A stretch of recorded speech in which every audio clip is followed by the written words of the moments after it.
मेरठ के सौरभ हत्याकांड में एक बहुत बड़ा सवाल सामने आ रहा है। सवाल ये आ रहा है कि कातिल साहिल और मुस्कान ने सौरभ की कलाई और सर को ही क्यों काटा था, उन्हीं दोनों को ही मेन निशाना क्यों बनाया था।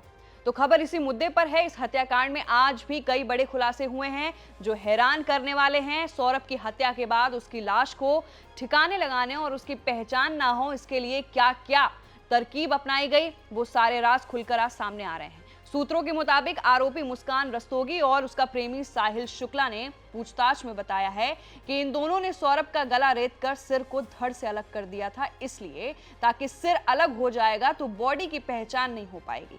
साथ ही इन दोनों ने सौरभ के हाथों की कलाई इसलिए काटी थी ताकि पहचान करने के लिए अगर पुलिस कोशिश करे तो फिंगरप्रिंट से पहचान ना कर पाए। सोचिए जरा कितना ज्यादा दिमाग इन लोगों ने लगाया, इसलिए सिर और कलाई को बॉडी से अलग किया। वहीं मुस्कान और साहिल ने जिस घर में सौरभ की हत्या की थी, वहां जांच में कई नए खुलासे हुए हैं। मेरठ पुलिस ने बताया कि फॉरेंसिक टीम को चादर और तकिए पर खून के निशान मिले हैं।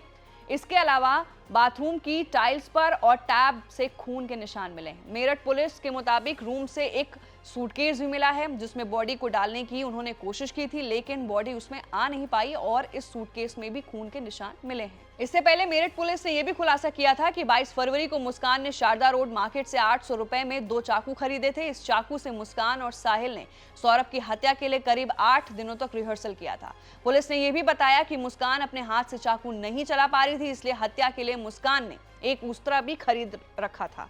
सौरभ के सीने पर चाकू से 3 वार करने के बाद मुस्कान ने उस्तरे से उसका गला काटा। इसके बाद चाकू से वार कर साहिल ने शरीर को सिर से अलग कर दिया था। पुलिस ने इस हत्याकांड में शामिल उस्तरे को भी बरामद कर लिया है। फॉरेंसिक टीम को उस्तरे पर सौरभ के खून के निशान भी मिले हैं। जांच के दौरान ये पता चला है कि सौरभ को मुस्कान और साहिल के रिश्ते के बारे में पहले से ही पता चल गया था। सौरभ का लंदन का वीजा भी एक्सपायर हो रहा था, लिहाजा वो दोबारा वीजा बनवाने के लिए यहाँ आया और इस बार वो अपनी बेटी को भी अपने साथ ले जाना चाहता था। उसने बेटी के पासपोर्ट के लिए भी ऑनलाइन आवेदन कर दिया था। वहीं ये भी पता चला कि सौरभ मुस्कान को भी लंदन ले जाना चाहता था, लेकिन उसने जाने से पहले इनकार कर दिया था। पूछताछ के दौरान ये भी पता चला कि मुस्कान को पहले ड्रम में शव के ऊपर मिट्टी डालकर पौधा लगाने का विचार आया था, लेकिन बदबू आने के डर से उसने सौरभ के शव को ड्रम में सीमेंट डालकर पैक कर दिया था। सौरभ के कत्ल के बाद मुस्कान और साहिल कसौल जाते हुए और वहां रहते हुए रोजाना 2 बोतल शराब खरीदते थे। वहीं सौरभ हर महीने 10,000 रुपए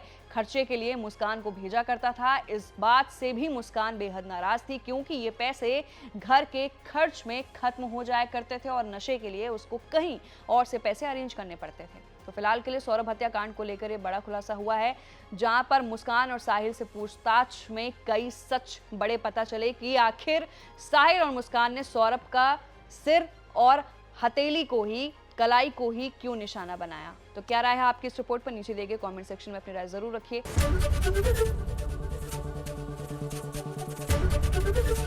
एबीपी गंगा, खबर आपकी, जुबान आपकी।